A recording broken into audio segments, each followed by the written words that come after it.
Hey everyone, welcome to the Horror Show. I'm Cecil Laird. Derk Harron. Back with another movie review, you guys. This is another advanced movie review, about 2 weeks early, if I'm not mistaken. Jeez. Maybe a little bit more. But we're actually recording this on, what is it, Wednesday the 21st? Something like that? Yep. And you guys are seeing this review, if you're watching it right when it goes up, on the 26th. At about 6 a.m. Or so, because that's when I'm putting it up, because that's when the embargo's over, and that's when I want you guys to know how much I fucking loved War for the Planet of the Apes. So that's what we're here to talk about, you guys. Obviously, I am pretty impressed with the movie, but we're going to do this review like we always do. Now, some of you might say, hey, Cecil, that's not really a horror movie. And to you, I say, possibly. Here's the thing. It depends on how horrific you find war. And a lot of people find war pretty horrifying. And so we not only have covered, like, I think 3 of the trailers on the channel at this point, so it only follows that we go ahead and cover the movie. But honestly, after seeing it, I think, while it's definitely not a horror movie, there are enough horrific parts where you're like, Jesus, this is awful, that that we're going to go ahead and cover it anyway. It's a pretty dark movie. It really is. It really is. So we're going to do this like we normally do. We're going to give our overall thoughts, then we'll talk about the acting, or the story, the acting, the effects, the music in this one's case for sure. Yeah. So we're going to get around to all of that. But first off, Dirk, what did you overall think of War for the Planet of the Apes? It was pretty fucking amazing. Mm-hmm. I would almost argue that it's the best movie of the summer. So far, I am hard-pressed to think of one that would dethrone it. Yes. Yeah. I mean, I haven't seen everything. Mostly I've seen horror, action, sci-fi, things like that. I'm not a big comedy or drama guy. But this had some high drama in it, in my opinion. Oh, man. And it was just excellent. Overall, I was just so impressed. Definitely the best of the 3. Probably the best movie I've seen this summer. Overall, en total. Yeah. When you include everything, it didn't have like. There was actually a couple of parts where it was a little like, oh, you know, a little jumpy. But yeah, I'm not judging by scares. I'm judging by overall appreciation of a movie. And one of my barometers, believe it or not, is after a movie, how quickly am I rushing to my phone to look at the screen for the time and messages and things like that. This one, I had no inclination to look at my phone until basically we got home, because I was pretty much floored at the end of the movie. And then I just wanted to absorb it. I didn't want to distract myself from it. I wanted to sort of stew in it for a little bit. And then you and I couldn't help but talk about some aspects. Like, we always try and go in completely without talking about the movie before we do these reviews. But this one, we were bursting at the seams to talk about this film, which again is a tremendous indication for a movie, in my opinion. And the fact that they're letting an embargo go 2.5 weeks before the movie comes out, that means that the studio has confidence in this film, and I think with very good reason. So overall, anything else specifically impressed you, or you want to just get into the nitty-gritty? I think it was just such an emotional roller coaster. There was the stakes were so high in this one. And you got to see the characters like go to like this whole other level, you know. Especially if you know the first 2 and you know the characters, wow. Yeah, it's amazing what happens. Specifically the ape characters, because there are no returning human characters. No. But we do get a return of Caesar and Maurice and another general that I didn't catch the name of, and then the Silverback as well. So it was sort of the core 4 of the Apes movies that we've gotten thus far, and I think this is a good segue into the story of it, where it actually starts off in a really cool fashion, man, where you start off with this, because the other movies have sort of followed humans, right? The first one was following James Franco, and the second one was following another human along with Caesar, and then Gary Oldman and stuff like that. This one starts off with this human battalion of soldiers trying to take out an ape outpost. And I'm like, okay, so this is sort of the perspective we're going to get. No. No. The whole movie is from the perspective of Caesar and his crew, which I think worked so much more in favor of this film as opposed to the other ones. Caesar was clearly the best thing in the first 2 movies, and they doubled down on that in this film, and I think that was a tremendous decision. Well, I would say Dawn of the Planet of the Apes. The second it was his one, too, it was half and half. But this they went full tilt, all Caesar and crew, and I loved the hell out of it. I mean, that's the other reason you can almost call this a horror movie, because the Woody Harrelson and his battalion of it all were so menacing. Evil and menacing, and they were clearly the boogeyman in this movie. Oh my gosh. And they did such a good job of that, quite frankly. So essentially, we start off with this battalion, and then they decimate this ape outpost. Yeah. And then get decimated in return as well, except for a couple of soldiers. And Caesar emerges, and it's basically this battalion of soldiers has been searching for Caesar for a long time, and they are representing Woody Harrelson's battalion, as it were, or whatever. I don't know if battalion or crew, whatever you want to call it. Yeah. So they, the apes end up decimating all but a few soldiers, and then Caesar tells them, tell your general that if he leaves us the woods, there's no more fighting. This war can end. Right at the beginning of the movie. Yeah. And he shows mercy to the soldiers that they captured. Exactly. So. And so the soldiers, they ride off the soldiers on some horses, and then we basically transition to Caesar and his crew. Mm-hmm. And we see their sort of family dynamic and their tribe dynamic. Because it is very tribal. Yes. But it's so engaging, and you see his son come back from a scouting trip trying to find a safe place for them to go, and he sort of tells them, and his son has his own little love story that they show, and you're like immediately invested in this whole crew, and you're like, wow, and the effects I can't wait to talk about because it only helped with the investment, but. Sticking with the story, at that point, then, that night, unfortunately, the general and some soldiers find them and do some damage to the tribe, let's say, without spoiling, because we do not intend to spoil until the very end of this review. We'll talk about spoilers, and then you'll see the banner come up here showing that the spoilers are coming. But you guys, as of right now, it's not going to spoil anything to say that Caesar's crew takes some losses, and Caesar is fed up, and he decides to send off the rest of the tribe to go to this safe land that his son found, while he goes and tries to essentially exact revenge on the general. And of course, the silverback. The first lieutenant guy and Maurice, and they all tag along, and along the way they find this human girl that you see in the trailer that also represents the first time we've seen in this iteration of the apes the sort of primal human where they can't talk, they can understand sort of on the same level the apes can, but and we don't know why that is. And so, for the rest of the movie, they take on this little girl because they can't leave her behind because she's by herself. And they go on this plot of revenge, but the plot does not go well. Turns out the general has found his whole tribe and penned them up into a very concentration camp-like scenario. There's such heavy stuff in this, you guys, and so the movie then becomes like a Great Escape movie. It's all over the place, but it all fits so well, and I think that's about as much as I can say. They have to escape the clutches of Woody Harrelson and crew before the end of the movie and try and still make it to their new home. So I don't want to say more than that, but I think, they didn't actually give away enough of the plot in the trailers, so I think these people might be interested to hear all that. Yeah. So what did you think of the story overall, Derek? How did you think they did with it? Man, it felt like a couple movies in one. I can see that. At first, you have this great war movie. Yes. Then you have this very Private Ryan-y. Yes. Then you have this great revenge story. Yep. Very Kill Billy. And then in the third act, it turns into The Great Escape. Very Great Escape-y. And so, I don't know. And then with the subplot of like the girl and what entails with her and other people, it's just like there's quite a bit of like depth and I don't know, like say it's okay, take your time. Like what is it? Like just when they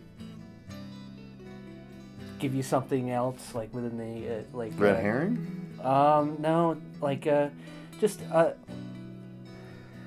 like great beats to the story. That's what I feel like all what it's leading up to. Like they only give you so much about the girl, and then you get the story from Woody Harrelson and everything. So the story unfolds in a very... I think the story unfolds in a great way. Gotcha.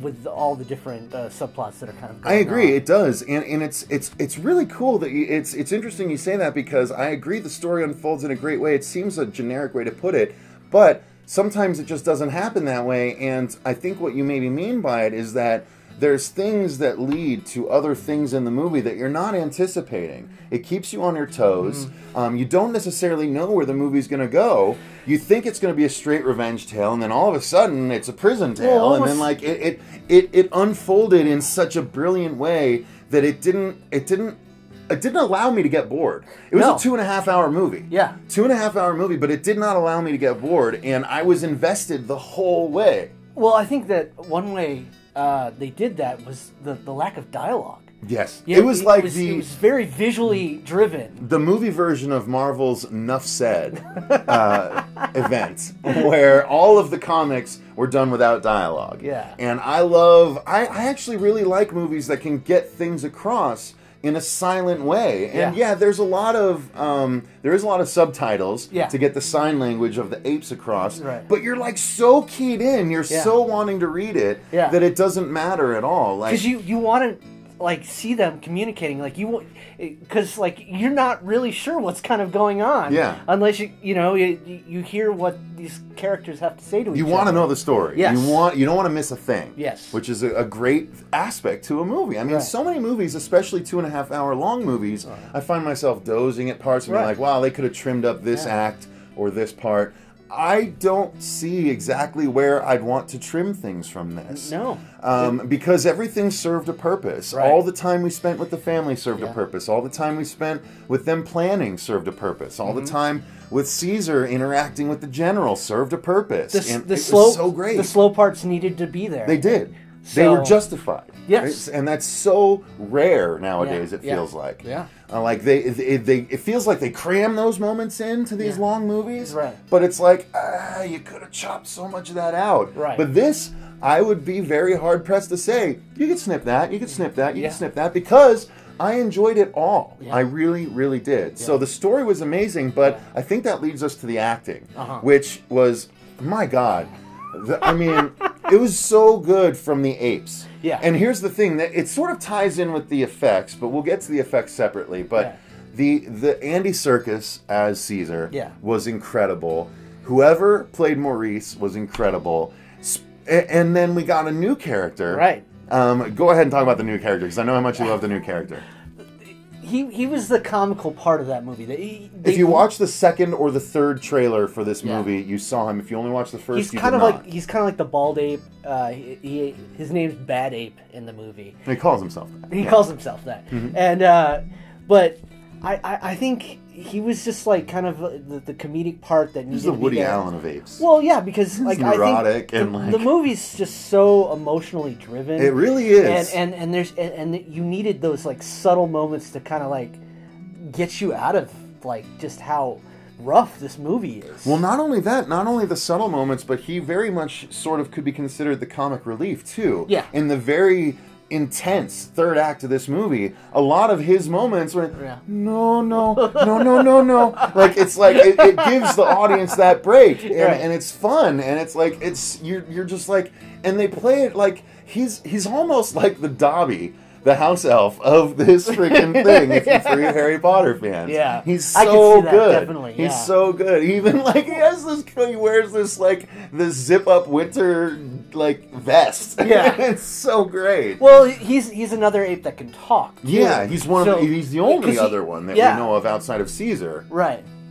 So, well, we'll get there, but wink. But yeah, like he doesn't even understand their sign language because he's from a different zoo, right? Altogether. Yeah, exactly. So. And his story is interesting. Yeah, and I mean, God, they just did such a good job unveiling the story through the acting. Of course, I guess you gotta give props to Woody Harrelson. To me, Woody Harrelson felt a little cookie cutter. Yeah. It could have been Gary Oldman. It could have been anyone. Yeah. I mean, it's a dude obsessed. Well, and when you find out his motivations in relation to the primitive humans, without spoiling too much, right? Because he's aware of it, and that sort of drives him. And that actually I find interesting, because he's sort of like, he sees that humanity is on its last stand on this front and on this front. Right. And he's sort of raging against the dying of the light. Right. And so that is bad guy motivation. It really is. It's justifiable to an extent, because he wants to make sure that that the human race exists beyond the primitive state that they're that this virus strain is turning into and whatnot. Yeah. So I did like his acting, even though it was a bit cookie cutter. Yeah. Well, yeah, like he had these extreme ideals, but he had to pull it off. Yeah, and he was willing to do anything to help out the human race. In his estimation. Yeah. So okay, so there you go. That's the acting was really good, and the little girl I thought was great too. Yeah. Like sometimes you can point out a little kid in a movie and be like, weak point. No, she was great. She was really great.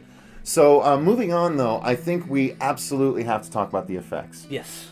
Well, I think that has a lot to do with the acting. Absolutely. Like, here's the thing, guys. I'm going to straight up be honest here. I cried twice in this movie. Twice. I cried once. And I felt like I was on the verge of crying throughout the whole movie. Yeah. Like, I felt like I had tears in my eyes throughout the whole movie. There's so much that happens where they get close-ups on some of the apes, and specifically Caesar, where he's all glassy.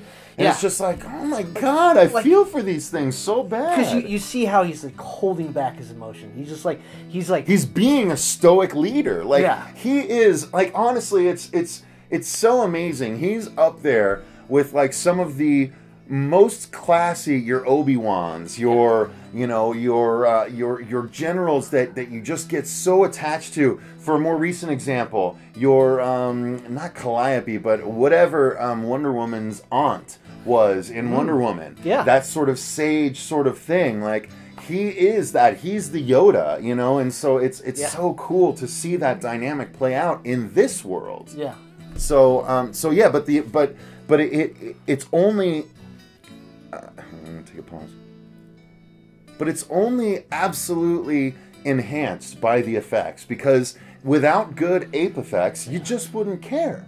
And I cared about every single one of Caesar's core four. I really, really did. Especially Maurice. Yeah. Got a soft spot for Maurice. Yeah. Shout out, Maurice. If you're watching this review, from wherever you might be, whether it be the land of the living or the land of the dead, we don't spoil anything here. But, the motion capture. Oh my gosh. It's just... unbelievable. It's just gotten so advanced. Mm-hmm. And just how the characters... I don't know... They look like they're interacting. They look like they're hitting each other. They look like they're talking to each other. There's never a misstep as far as that goes. They just get the emotion through these characters so well. And you like, at some point, you kind of forget that it's just computer animation. Oh, I completely let go of that.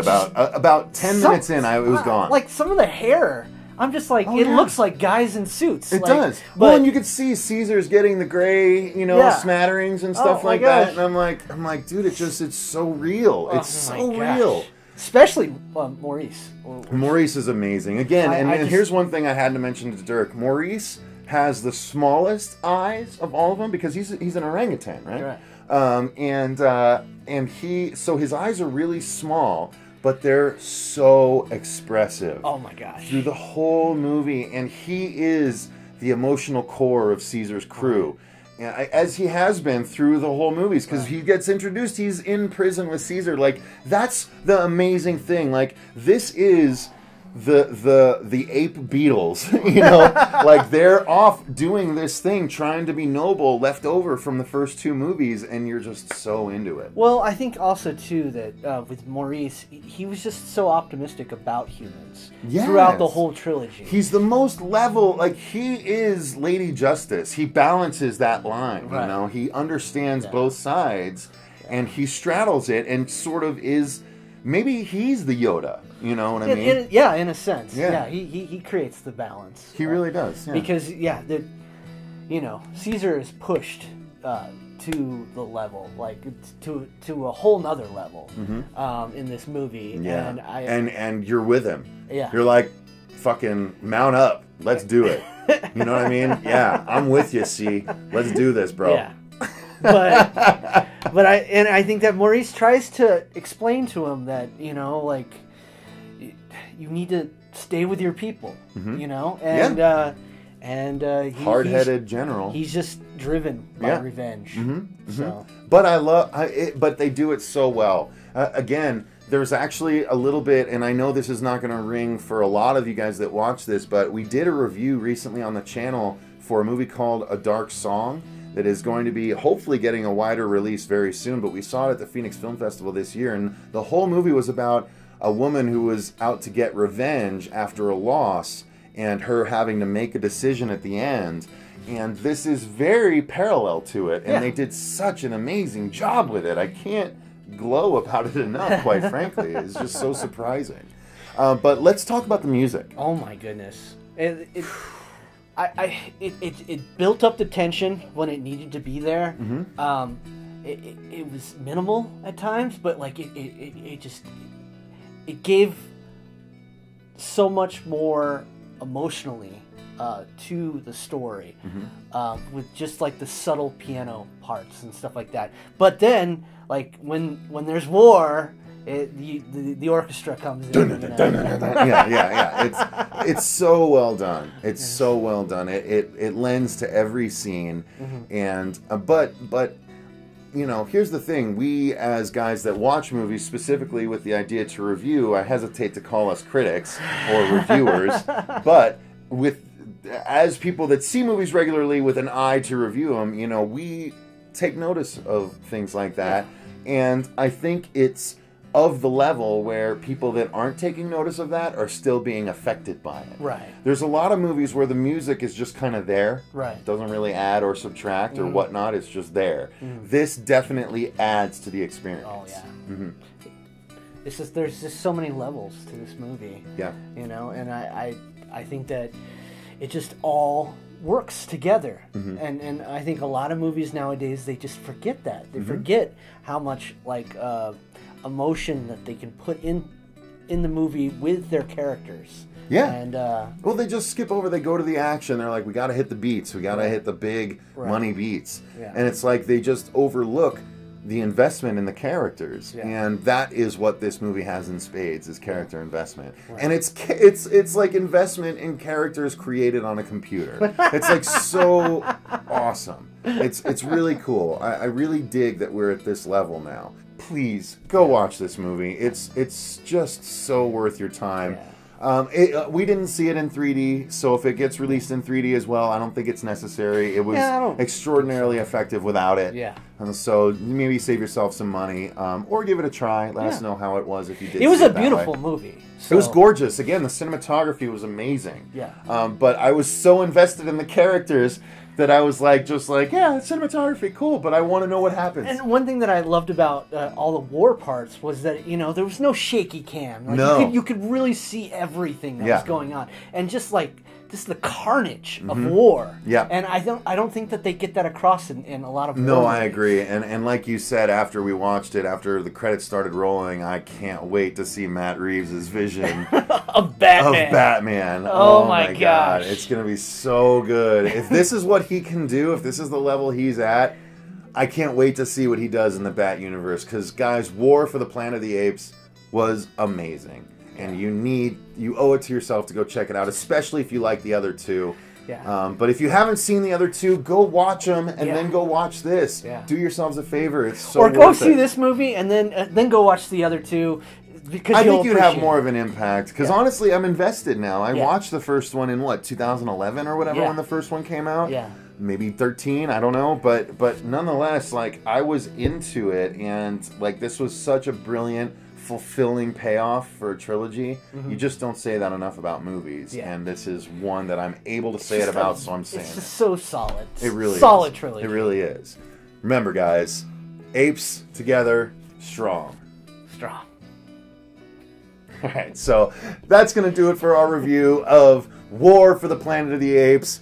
Maybe went a little glowingly on this one, but honestly, I can't help it. We're basking in it, and we're rolling. There wasn't a bad thing about that movie. It was really. Some people might consider it long, but I didn't even say that. So thanks very much for watching. Until next time, I've been Cecil Laird. Derk Harron. Make sure you comment down below. Let us know if you're going to go see this movie, or if you did see it, what did you think of it?